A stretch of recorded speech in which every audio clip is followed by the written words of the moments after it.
Hi, thanks for joining us on the Odgers Berndsen One Question series for spring. I'm Jules McKean. I run the media practice at Odgers Berndsen. I'm joined today by the lovely Kate Waters from ITV. Hi, Kate. Hello. Kate joined ITV in 2019 into the newly created role of Director of Client Strategy and Planning, with a remit to help ITV Commercial build broader and deeper relationships with advertisers. A creative strategist by background, most recently she was co-founder and CSO of Now Advertising. A highly respected and well-known strategic leader with 20 years experience, Kate has worked across sectors as diverse as automotive, retail, government and public sector, FMCG and financial services, and with clients including BT, Ocado, Public Health England and moneysupermarket.com. So, Kate, I'm delighted to have you on today. As you know, we've all had quite a crazy year and a bit now, and this is the spring question, which is only simply, what do you think our industry, if anything, has learned from the pandemic? So I think the first thing to say to that is I hope we have learned a lot. If we haven't, I'd be very sorely disappointed. And I guess one of the most obvious things I think is that I hope, have all been very pleasantly surprised by how much we've been able to do remotely. So I think certainly, if I think about my time in creative agencies, or indeed my kind of more recent time at ITV, there's very definitely a perception that there's a lot of stuff that has to happen in real life, in meetings, and I think, guess what? The world hasn't fallen apart. People have carried on making great advertising. We've carried on being able to sell airtime. People, the channels have kept going. So, we've all learned, I think, that there is a lot that we can do remotely. And I really, really hope that when we are able to get back into the office, we remember that and we don't just revert to our old ways, and that we learn in, a new way, which is probably going to be a hybrid of a bit of both. But I think for all of the introverts out there, me included, it's been an excellent sort of just opportunity to kind of really put your head down and do your best work in the way that suits you. Yeah, I think that seems to be a risk, doesn't it, that people do revert to type, and I think it is an opportunity for everyone to sort of step back and realise that perhaps the way we were always doing it wasn't necessarily great for everyone and didn't bring out the best in everyone, and I think that's really interesting. So what else have we learned in terms of, your company, as well as all other companies in the media industry, have really had to take a step back and be really innovative in the way that they've approached things? What else do you think we've learned? Well, I think I think definitely if ever we needed proof that necessity is the mother of invention, then I think the last year has really given us that. And I think, there's lots of examples of that. So whether it was, creative agencies, in the very early days of lockdown, suddenly realizing the only way they could make ads was with user-generated content, which, quite quickly became very prevalent. But you go, actually, prior to that, people probably wouldn't have done that, but they, they made some great stuff. Or I was chatting to John Whiston, who is our MD of ITV North and looks after the soaps. And they obviously, production kind of had to come to a stop pretty much overnight. Yeah. And then when it opened back up again, they had to film the whole thing obviously socially distanced, and that's that's a huge challenge for for any kind of production, let alone for a continuing drama.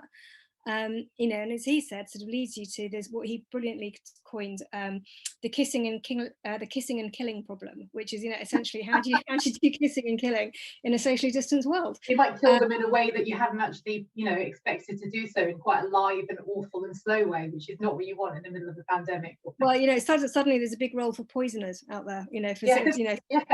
And then from the sort of, as he said, the kind of kissing problem you solve in the way that you did in the 1950s, which is that it all happens behind closed doors. Wow. So but I think it was really, I was really fascinated by that, because of course it's a problem that you just don't ever imagine people would have to think about, and and they've used a combination of really low-tech stuff, like having lots of 2-meter long sticks so everybody is kind of keeps their distance properly, and then lots of clever script writing to kind of get around stuff. So I think it's been I think it's really interesting. And and if you just look at the way that businesses have pivoted, which requires creative thought in a different sense, I think there are lots of really interesting and hopefully kind of positive stories out there. So I would again we remember that. I wonder if it does help the script writers then have to boil down the narrative into the really fundamental parts of the story, don't they? And I suppose you sort of have to take out all the superfluous stuff and look at the building bricks and then kind of start it again. And perhaps that's been the same with brands, Kate, that they've had to really kind of work out what their role is in people's lives, and now more than ever. I don't know if you feel that there's a sort of level of understanding the human at the end of the funnel in a way that perhaps there wasn't before.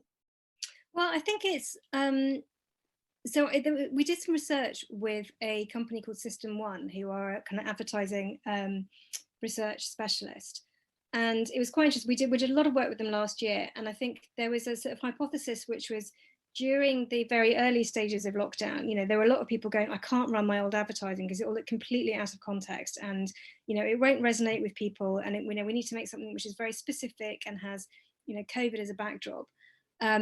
And we did a piece of research, or rather they did it and shared it with us, which was quite interesting, where they tested and retested ads that people had made previously, and what they found was that actually people were just as responsive to them as they were before COVID.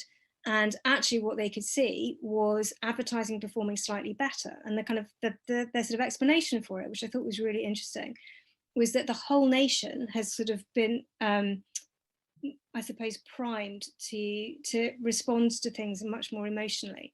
Yeah. And marketers are kind of very conscious of that, and actually as the viewing public, we're all emotionally primed too. So actually what you found was emotional advertising working even harder. And actually by the time we got to the end of the year, what was really interesting was the ads that did particularly well at Christmas were actually those that didn't reference COVID at all. They were the ones that actually just went, you know what, let's just let people imagine that it's just a normal Christmas, and actually, really go to town on that kind of incredibly emotional, idealized view of Christmas. And they continue to do really well. So I think it was really interesting insofar as almost what it taught us is that, emotional advertising has always worked harder than the kind of rational tactical stuff. Yeah.